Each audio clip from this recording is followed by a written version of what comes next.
بالنسبه لارتباط اسم حسين الشحات بالزمالك وانه معروض من جانب وكيل لاعبين على الزمالك الفتره الاخيره، ده مرفوض رفض نهائي في الزمالك.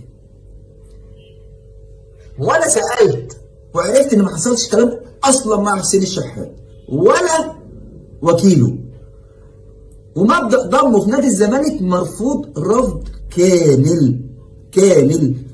اللاعب الوحيد اللي كان ممكن يجيبه ديفنس، ويمكن كلنا امبارح اطمنا من وكيل الونش بعد ما اتكلم في احد القنوات الفضائيه وقال كلمتين مهمين جدا. قال لك ان الدكتور طمنا على موضوع الونش، ان الونش ممكن يرجع في خلال من 4 ل 5 شهور، المده قلت شهر لان انا كنت بقول من 4 ل 6، وممكن كمان حسب نوعيه اللعيب نفسه او حسب قابليه اللعيب نفسه للاستشفاء بسرعه او للعلاج بسرعه، والونش عنده روح قتاليه عاليه جدا في الحته دي، فممكن بنسبه كبيره جدا جدا المده تقل لو الونش سابق الزمن ان هو يرجع بسرعه. مع يعني هي ملهاش مده، خدوا بالكم، كبيره، هي بنقول من 4 ل 6 دي الحاله الطبيعيه، انما بيبقى في اكسبشن، في حاجات مختلفه، في حاجات ما بتبقاش يعني نورمال، لا في لعيب ممكن مده علاجه بيرجع بسرعه. وهدي مثال هنا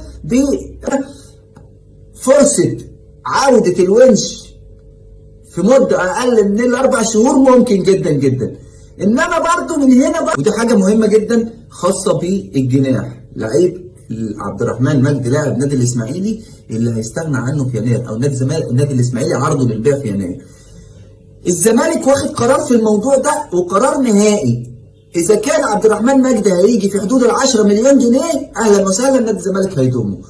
اكتر من كده نادي الزمالك هيصرف نظر كليا عن الصفقه، على الرغم ان اللعيب اضافه، على الرغم ان اللعيب لعيب دولي، على الرغم ان اللعيب كويس وامكانياته كويسه، بس نادي الزمالك بقى عنده حدود في الدفع وفي الصرف الوقتي. ان ما كانش اللعيب هيساوي الرقم اللي هو هيجيبه او الرقم اللي هيدفع فيه ماشي، غير كده مش هيجيب حد.